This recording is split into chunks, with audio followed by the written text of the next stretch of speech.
while we're on break, Daft Punk retired. I'm glad that they retired though, and that they didn't just be like, "I hate that guy." But better. We don't know. We don't know Bobby the robots. Shmurda I know, is but out they're of jail. But they're not like, Hold on. Let's Let's talk Daft Punk before we talk Bobby Shmurda. Like, we'll get the Shmurda. About a week ago, we'll get the Bobby Shmurda. Right? But like that, like Daft, like if we're gonna compare like the importance of Bobby Shmurda and Daft Punk is one of the most important bands of the last 30 years. How you mean Bobby Shmurda took a charge for his dogs, bro? That's loyalty. Someone mute him. That's what he was supposed to do. I'm so happy this is recorded. We need to put this. Adam. His levels, man. Daft Punk, Bobby Shmurda. And then above that is Bobby Shmurda's hat. Bobby Shmurda's hat. Bobby Shmurda's hat is That's up amazing. there. Bobby Shmurda's hat found out he was coming out, and then like literally from Saturn, he's just been floating down in outer space, getting ready to come back to Earth. He knew his dad called him. He's like, "I gotta get back to New York," and he started floating all the way down.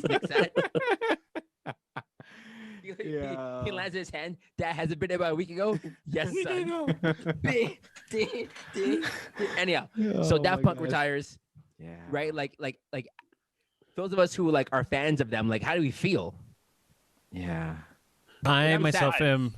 It's like I would say I'm a little disappointed because I feel like they should have went out with like one final concert, and I was thinking about it with what it would be.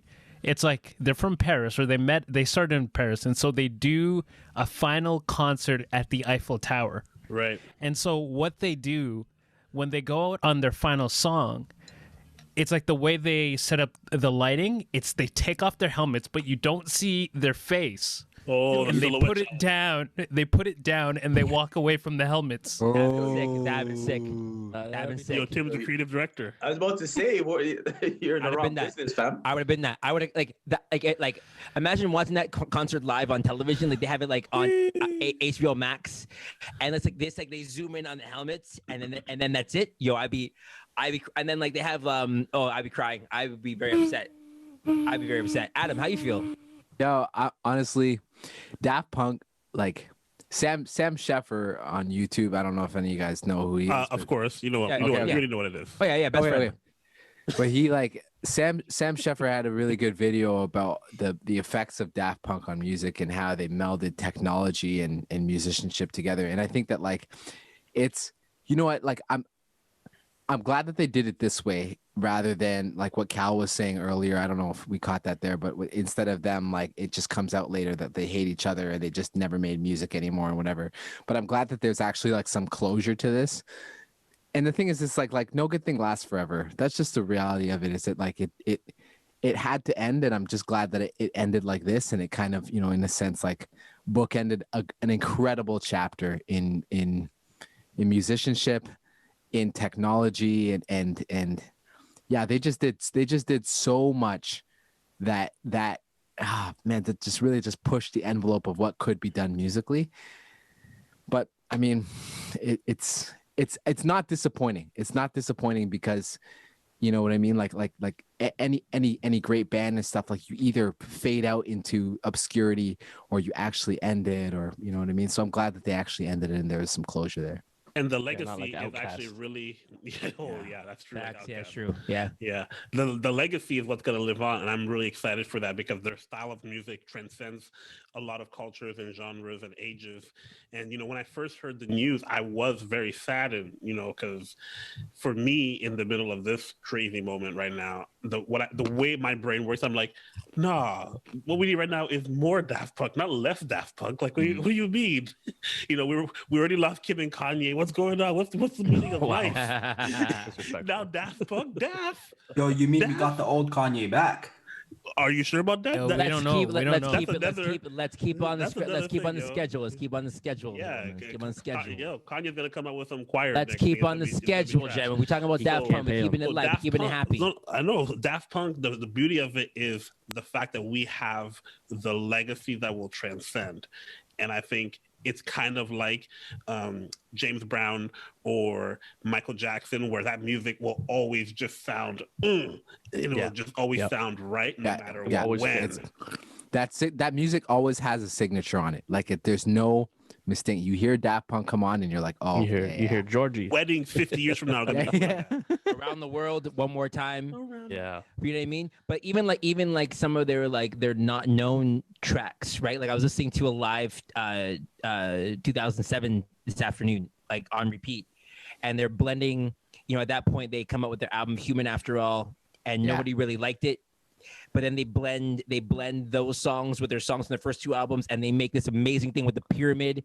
And you're like, oh my, these guys are freaking geniuses. Ah, it's so good, man. It's on fire. It's so good. You're just watching it, and you're just kind of the entire time going like, how are they doing this? And and like these beautiful remixes and everything else like that, and how one song blends into the next one, and how they blend and touch it because they had Busta Rhymes had made Touch It, and then into Technologique, and you're like, oh my gosh, these guys are freaking like, they're just like, and it's not even like their main things. And then I go back to, I remember being a kid in Montreal watching their Defunct album, a video where the guy is a dog. You know, like ever seen the music video where he's a dog with his boombox? Oh yeah, okay, yes. And you're like, what in the world is this? It's so crazy.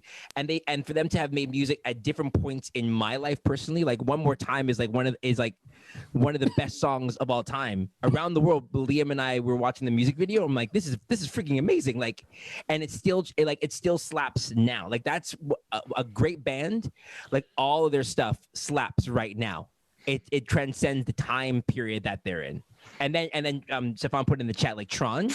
That was Bart, by the way. Oh, Bart, sorry, sorry, Bart. I'll give you credit, right? Like the Tron soundtrack, and the fact that they change their helmets with every different era that they're in. Yeah, like just like how they thought about stuff is just so. Oh man, it's just so crazy. I'm happy that they end on their terms. I'm just sad, like Tim said, like I'm sad that there's not going to be another concert in our lifetime. Right. Or maybe they get broke and they're like, listen, guys, listen, like the bookies are after me. Let's get the band back together again one more time. We're doing a residency in Vegas. No, I'd go. Yo, yeah, for sure. Easy. Did they ever play Skydome? No. They never came here. They don't love us. I'm gonna look it up. Oh, and then you guys remember when they won the Grammy for all the Grammys for Random Access Memories? Oh, and they were such a good album. And they were sitting on the outside of. So the two guys in the helmets in the robot costumes. The actual two guys were actually sitting beside them the entire time, and nobody knew who they were because they're sitting. Because everyone's so focused on the costumes that they don't realize that the actual guys are sitting beside them the entire time. Which is such a genius. It's such a genius thing. The helmets are actually genius because in a lot of ways, they got to live normal lives. You know what I mean? Like they got to be filthy rich and live normal lives because people are looking for the helmets, not for the people. And so unless you knew Daft Punk from like the early days when they were making music, you did not know what these guys look like. They could be doing two different shows at the same time, fam. Double the checks. That's what I'm saying, man. That's what the helmets are genius. And you see this with Dead Mouse takes off his mouse thing, so people know who he is. But I mean, I just think it's genius. And another thing that I love about Daft Punk is just musically, Chris, you were saying this, but like nothing was wasted. You know what I mean? Like none of their songs and stuff like that. Like they just recycled in such a beautiful way. Oh my gosh, so good. No, it's not amazing. What was it? What were you saying? It's amazing because like they decided to stay anonymous, whereas like a Dead Mouse is like he's anonymous, and he's like, here's the big reveal. Where they were just like, no, we're doing our thing, and we set the trend. No one's gonna do it better than us. No one's touched them. I would say no one's probably come close even, and they're just like, and we're out. It was ours. We dominated. And like, I don't know what the scene is like in Europe. Like there's probably lots of people who sound like them. It's crazy the international fame that they got, but I don't really know if that will be matched again musically to be so anonymous and pop off. I don't know. I wouldn't think so. Like now, because now like you need to be like, I think the closest person to that, and it's ironic because they work with him later on, was The Weeknd at the beginning of his career.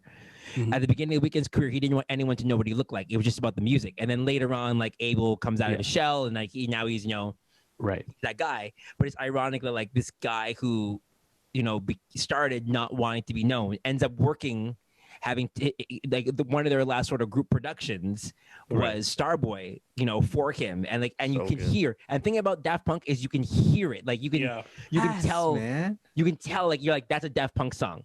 Like immediately, sonically, it's just they have signatures. It's a sonic signature, man. They signed every piece of music they put, and you can't. And the thing is, like, people love it. Like, you love that sonic signature. I feel it coming. You hear those. You like, you know what I mean? Like, it's just, oh God, you just hear it. It's wild because the same thing is with Pharrell. Like, you know when Pharrell did it. Yeah. And they did that to Pharrell. Like, think about how many artists have become great because Pharrell touched it. And they were like, yeah, we're touching what Pharrell's doing, and it was just like monstrous. Yeah, I mean, if you guys remember it, like, what would be like your favorite song of them? For me, it's One More Time. Like all day. If it was on repeat to my life, it could be One More Time. I rate that. And the Tron soundtrack. I feel like it's the Tron soundtrack, Random Access Memories, that whole album I played, that's what I'm most familiar with outside of like the Around the World. Like everybody knows that song. I remember being a kid and just being like, in every arcade, that was the song that got you amped. That's not, just robbing kids for quarters at the pool table. But why you gotta always bring it back to hood, man? Hey, Shoppers World, shop aside. Oh my you know what gosh! Wow. Run your 905, baby. Run your quarters, fam. Run your quarters. You run your racks, fam. Yo, My name is Tycho, fam. Yo, fam, I have to play Tech Mobile, fam. Give me your money. It's a scam. Yo, I was about, and it, I can't say the name because you're gonna be wild about it. So it was a racing game in like Japan. It was like a Japanese racing game. It was sick. And you're stealing money from kids for that? All right. Yep. All right, Adam, what about you? Mine would probably be Doing It Right. Oh, that's a good. Remember, I played that. We played that at convention all week. Like that was like Random Access Memories had just come out, and we played that as our walk-up song as hosts. Every service was that, and I was like, just when the bass kicks in, you're like, oh my gosh, yes. Yeah. Did the kids even know? Nope. Did they even understand? No, the kids had no idea. The album literally came out like a week and a half before a convention came out that week, and I was like, we need a walk-up song. I'm like, this is that track. So it came out a week ago. Week and a half. I feel like it came out the Friday because I was at Overflow, and that's all I was bumping on the way. It might have been. Daft Punk is one of those bands where like young people don't know that they know, but they know. Yeah. Because young people will hear the signature of the music and they'll be like, oh, that's familiar. You know what I mean? Like, oh, I heard that on. And then they'll be like, oh, these are the OGs. Okay, I get it now. Yeah. Like for me, I think Lecrae dropped his album Gravity the same weekend, so it might have been a week before convention. You were occupied. So the kids we were occupied. They would have never listened to it. You were preoccupied. And oddly enough, he wore a helmet. He wore a helmet on his album cover. Coincidence? He did. Coincidence? Yeah, it was the so same. Calvin and Andrew were in lockstep listening to just Lecrae the whole time. In deep, quenching of the spirit, just pouring themselves out and filling themselves back in. Meanwhile, Chase was playing One More Time and Daft Punk. Random Access Memory. I was wrong. Gravity came out a year before Random Access, but the same weekend. Yo, you said that. It was the same weekend. He said it with his chest. This guy came out with facts just to go, psych. He came out with facts. No, but it's the memory of like what were you listening to on convention weekend. I get it was like when we thought Bobby Shmurda was gonna come out of jail last year. You're really on this Shmurda stuff, eh? All right, Timothy, you're the one. Like, Timothy, what's your jam? It's like I'm going on this like moment of discovery because like for me, Daft Punk like became real. With the Tron soundtrack. It's like I knew they had done some stuff beforehand, but that was like the thing that it's like it brought them into my rotation. And so it's like the last couple of days I've been going through Daft Punk Essentials and also Daft Punk Radio, and even right now I've got Technologic playing. That's my jam. That's my jam actually. That's actually my jam. My favorite one. And it's like it's with that I'm like that itself is money and we might have to pay for copyright purposes for that song, but we'll figure it out later on. Yeah, we can't monetize this video. No, because Technologic would be mine. Though I will say this: so Liam found out that they broke up or that they retired, And so Liam started playing harder, better, faster, stronger. And Liam knew, and like it's only 4 words, right? But or a couple of words, but Liam knew every word and he knew every syncopation to the entire song, the entire time. So he was able to like with his hands on the table, kind of like bang out every sort of syncopation and know exactly where the song was gonna go. And I was like, you're 9. This is way before you, and yet like it translates to you at this age. Like that's the Michael Jacksons. That's the Beatles. That's like only certain musicians have that. Like yes, God bless the rappers of today, but none of them are going to have the staying power. The rappers are out now. These Chase, what about Bobby Shmurda? What about Bobby Shmurda? Bobby Shmurda. Yo, I was just thinking though too, like at like junior high, like when I used to rock junior high, the kids would play Just Dance on the Wii, and Daft Punk was on it. And that's the only song they would play like over and over and over and over again. Yeah, man, we're gonna miss Daft Punk, that's for sure. Unless they come back, that'd be great. Yeah. But psych, they're gonna come back as a totally different group with their actual faces. But listen, like, won't know. Have you guys watched the epilogue video? If you right, like if the epilogue video is one of them. I think it's Thomas. He actually explodes, and then the other guy just walks away. But they don't say whether or not he's walking away towards a sunrise or a sunset. They'll explain. So another one that's really good. Touch is off of Random Access Memories. Yeah. Touch is a fantastic song. That whole album is just whole album is a banger. We've alienated half of the guys in the chat, so we'll go back into the show now.